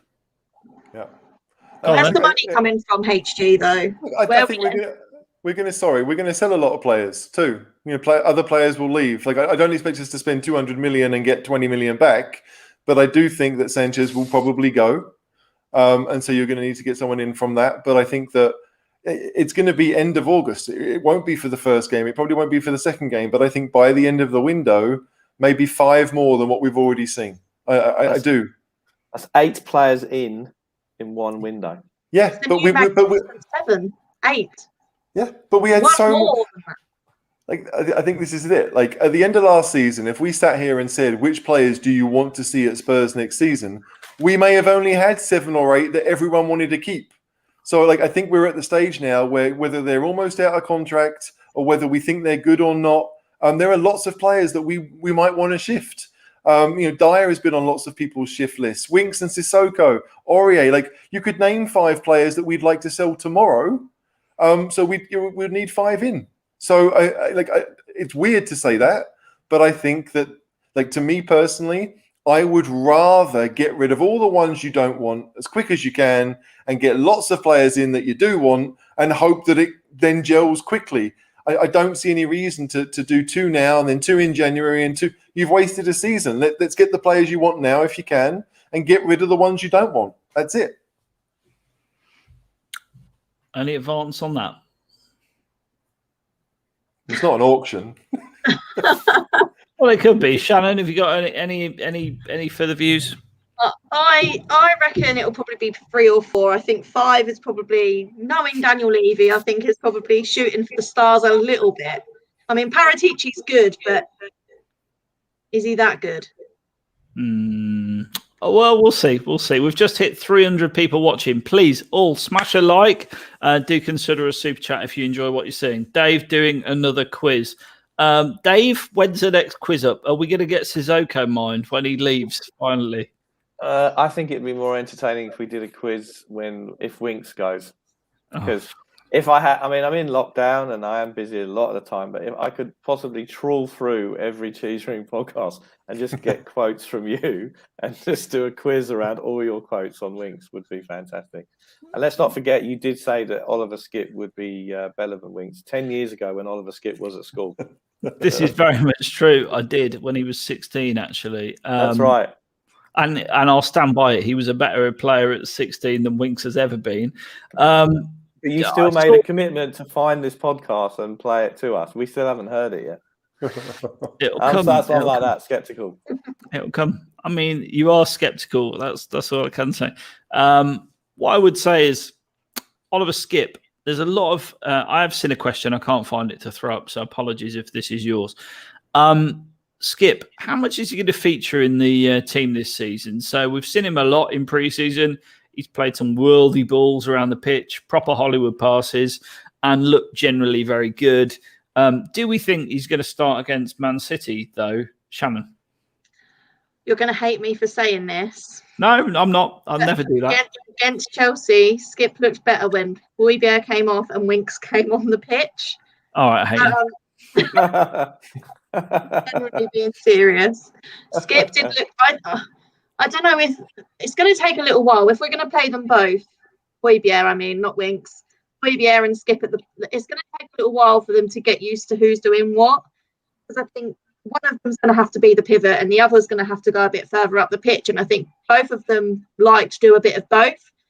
So I mean, we saw Højbjerg in the Euros, and he mixed it up a little bit. He was creating goals. I think at one point he had the most assists. So I mean, it could work, but I think it will just take a little bit of time for them to get used to playing together. But like I say, it looked better once came on the pitch, and then Skipp could go a bit further forward. But it could just be because he's been used to playing with Winks during pre-season, and obviously Højbjerg was rusty. So could work. Dave, do you think we're going to see Skipp lots this season, mate? Yeah, we are. We're definitely going to see him lots. I think I wouldn't be surprised. I'd start with the both of them against City next weekend, definitely. I think he looks, as I said, he looks like he's bulked up, and I think he's good for the experience of playing at Norwich. I don't want to see him loaned out to Newcastle. He's got to start. So yes, definitely. Yeah, HG, do you think these loan rumours are just bollocks? And the Athletics started this, unfortunately. The Athletics got many great features. They're not been very kind to Tottenham lately. Do you think he's going on loan, or do you think he's staying and going to play a role in the team this season? I think he's staying. I mean, what they said was basically if Winks and Sissoko aren't sold, then he could go, which didn't make any sense to me anyway. Like, I agree with Dave. I think he'll start against Man City. I think that he'll probably be in the squad 35 to 40 times this season if he stayed fit. I don't think he'd make the squad every game, but I think that he's going to be playing lots of Europe games. He'll be much more involved, and that's what you want. So I think Skipp, Højbjerg, Ndombele plus one more. I'd be all right with that. I think Lo Celso should be a bit further forward, but yes, Skipp will be involved. I don't see him going on loan. I didn't see that about Tanganga either, but I definitely don't see it about Oliver Skipp. Yeah. Okay. I like this one. Oh no, that's the wrong one. Ouch. what are your predictions on where we'll finish this season? So I'm going to keep this. This is like logged on YouTube for posterity. So I'm going to go around the room, and then you'll come back to me, and I'll tell you where we're going to finish this season. So HGU first, mate. Where are we going to finish this season? In the top half. No, look. If you want a specific number, it is really tough to say because we don't have the squad. If ask me again September the 1st. Right now, if we make 2 more signings, and I think there are squads behind us that have improved more than we will have. So yeah, if Kane goes, I might actually stick with top half if I'm honest. But I'll go 6th because we do have that revenue of a top 6 club. I like to think that we'll be at least par for the revenue, the revenue idea. So let's go with 6th. But I hope for better. But if you're asking me now on the 6th of August, so much can change. I'll stick with 6th. Shannon? I think a lot of it depends on if Kane stays and if he turns up. I mean, I have no doubt he'll turn up and play, but are we going to get another Eriksen situation where he played, but not to hit the potential that we all know? So I think I'd like to think with Kane and a couple more good signings we'd finish 5th or 6th. But I am worried. I think Villa are doing good business. Arsenal are signing people. I mean, the only one I've heard of is Ben White, and he's not that good. Bang average. I don't think Ben White is bang average, and I think Arsenal, the signings they've made, has improved their team. I do think that. I think if you look at Arsenal's 11, if they can get Aubameyang firing again and Lacazette, they've got decent players for a decent side. I don't think they've got a decent manager, which will help us. Well, that's what I was going to say, HG. That when you look at the top 6 or the big 6, you look at Arsenal and you look at Arteta and you look at Man United and you look at Solskjaer. But surely Man United have got that much talent that even Solskjaer can't miss this year. Sorry, we've interrupted. Absolutely. So let's go back to Shannon. I've lost where I was now. But yeah, I think if we can make some good signings, I mean, like you say, Arsenal have strengthened, Villa have strengthened. These are both teams that finished behind us last year. Yeah, I'm worried, but quietly optimistic in my mind that I hope we will do better than I think we will. But I think, if we make a couple more, Romero is obviously going to make a big difference. If we can sign a couple of right-sided players like a right back, a right wing, or an attacking mid, and another striker, then I think we'll be okay. We can potentially challenge, but I just think the top 4 is a bit far away at the moment for us. And let's go last. Well, not last because I'm last, but Dave, what are you saying? I think we will finish 7th. I have a horrible feeling the Goons are going to finish above us for the first time in years. Oh, Dave, what are you talking about? Don't mark it down for posterity. That's what I'm saying. They spent 50 million quid on Ben White, premium for an English player. Yeah, he may not be quality. The manager is not all that, but I think they've made some improvements to the squad. I've just got a horrible feeling they're going to finish above us. I mean, I can't believe they didn't finish above us last season when we were really crap. Well, therefore, that should give you a lot of faith for this season. Yeah, here's a question for you all. How many teams in the Premier League have changed their manager over the summer? Not many. Yeah, we might be the only one. I can't think of any. Wolves? Oh, yeah, Wolves have, obviously. Yeah, okay, good.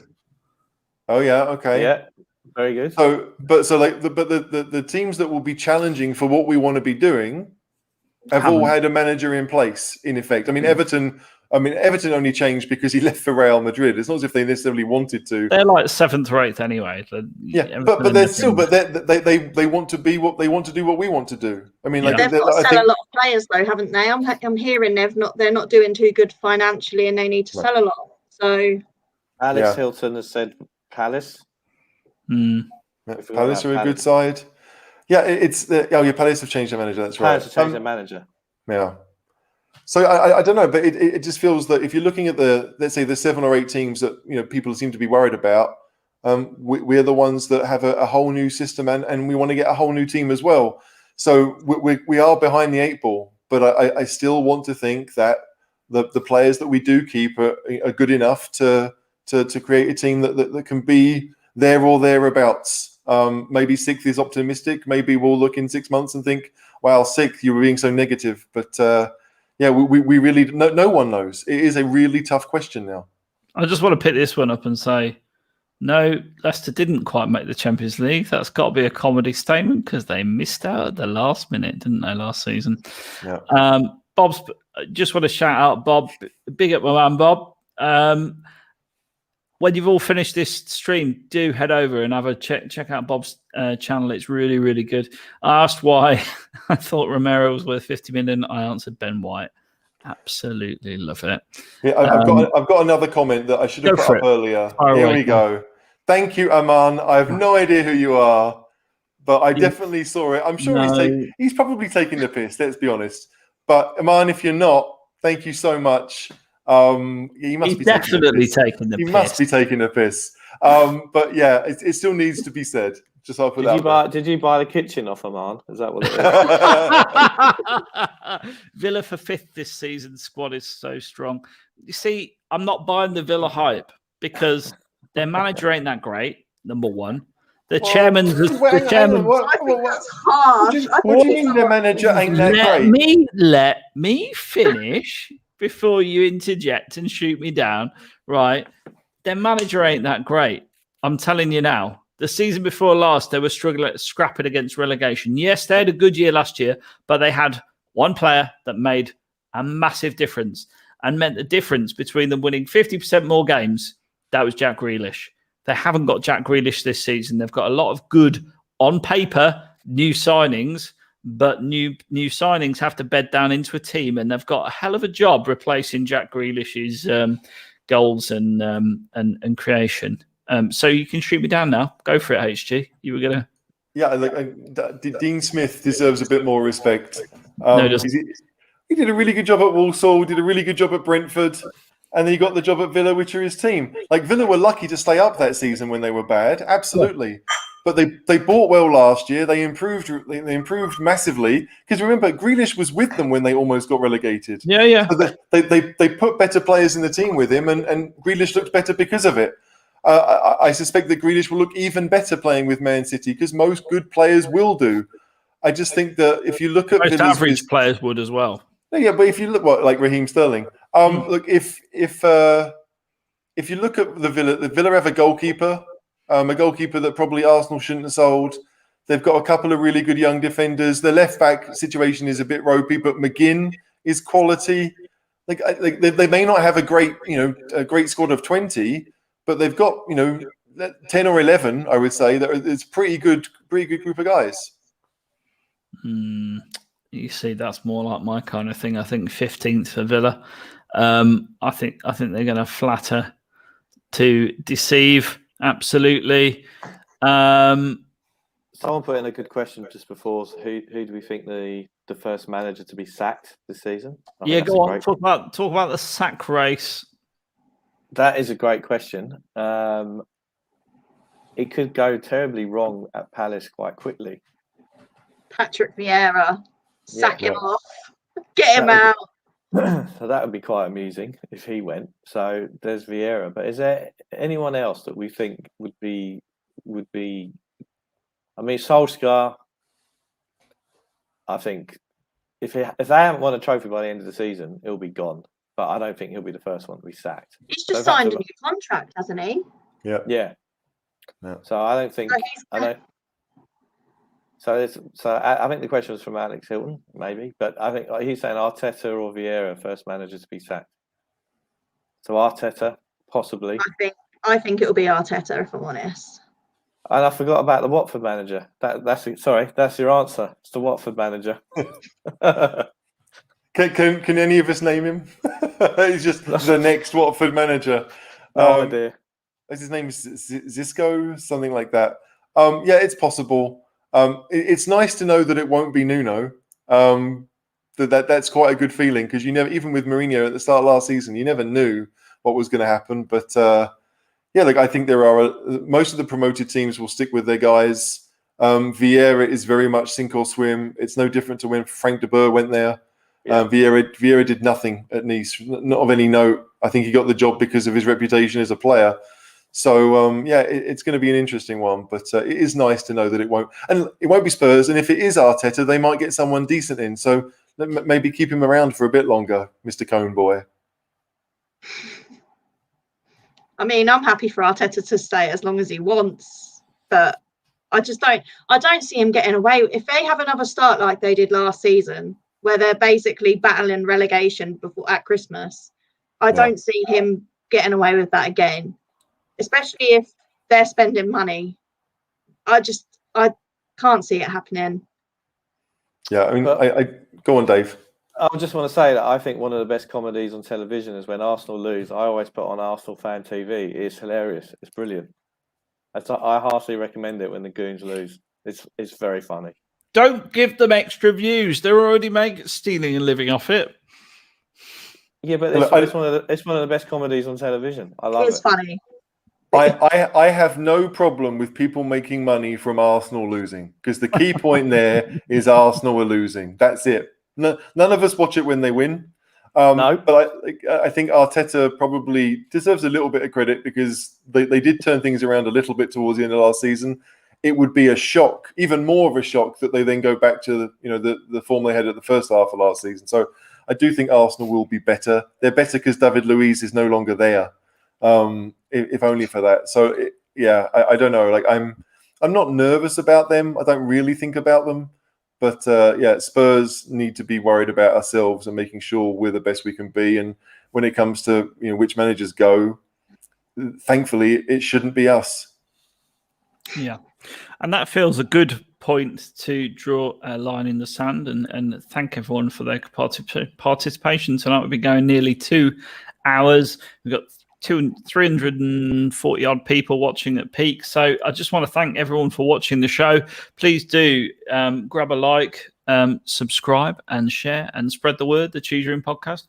I'm very excited because a week from now, I was thinking about this today, a week from now, I'll be gearing up to go down to the Tottenham Hotspur Stadium and watch us get stuffed against Man City. But as a player on Twitter, I don't care about the result against City. Obviously, I would like us to win. I would like us to get a great result. But just to be back at the football with a full capacity is going to be absolutely fucking fantastic, isn't it? So, look, thanks very much for watching tonight. We really appreciate it. Let's just go around the room and say goodbye. So, Shannon, thanks very much for joining us. A fantastic Cheese Room debut. I've got to say, as debut goes, this is going to be a lot better than Jack Grealish, I've got to say. Wow. I don't know about that. I reckon he'll probably do all right, but thank you. Dave, thanks for joining us again from in Sydney.